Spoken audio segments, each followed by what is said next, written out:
الحمدللہ رب العالمین والصلاۃ والسلام علی سید الانبیاء والمرسلین۔ اللہ تعالیٰ قرآن میں فرماتا ہے ذالک بأن اللہ هو الحق وان ما يدعون من دونہ هو الباطل وان اللہ هو العلی الکبیر۔ سورۃ الحج۔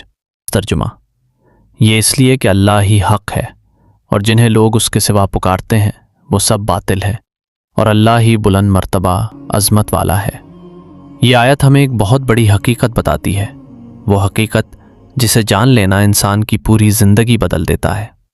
ذرا غور کریں، ہم اپنی زندگی میں کتنی چیزوں کو اہم سمجھتے ہیں، دولت، شہرت، لوگ، رشتے، لیکن یہ سب عارضی ہیں، سب ختم ہو جانے والے ہیں۔ حق صرف ایک ہے اور وہ ہے اللہ۔ جب دل میں یہ یقین بیٹھ جائے کہ میرا رب ہی سب سے بڑا ہے، اسی کے ہاتھ میں عزت ہے، اسی کے ہاتھ میں رزق ہے، اسی کے ہاتھ میں کامیابی ہے، تو پھر انسان کسی کے آگے نہیں جھکتا، نہ حالات سے ڈرتا ہے، نہ لوگوں کے طعنوں سے گھبراتا ہے۔ آج ہم کیوں پریشان ہیں؟ کیوں دل بے چین ہے؟ کیوں سکون نہیں ملتا؟ کیونکہ ہم نے حق کو چھوڑ کر باطل کو تھام لیا ہے۔ ہم نے لوگوں کو خوش کرنا سیکھ لیا مگر اپنے رب کو راضی کرنا بھول گئے۔ ہم نے دنیا کے سہارے تلاش کیے مگر اس رب پر بھروسہ کمزور کر دیا جو العلی الکبیر ہے، سب سے بلند، سب سے بڑا۔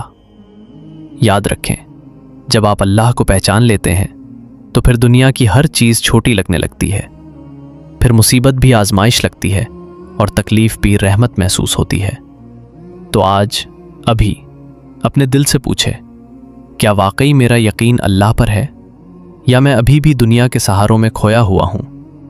اگر سکون چاہتے ہو، اگر کامیابی چاہتے ہو، اگر دل کا اطمینان چاہتے ہو تو ایک فیصلہ کرو، حق کو تھام لو اور باطل کو چھوڑ دو، کیونکہ اللہ ہی حق ہے اور وہی سب سے بلند، سب سے بڑا ہے۔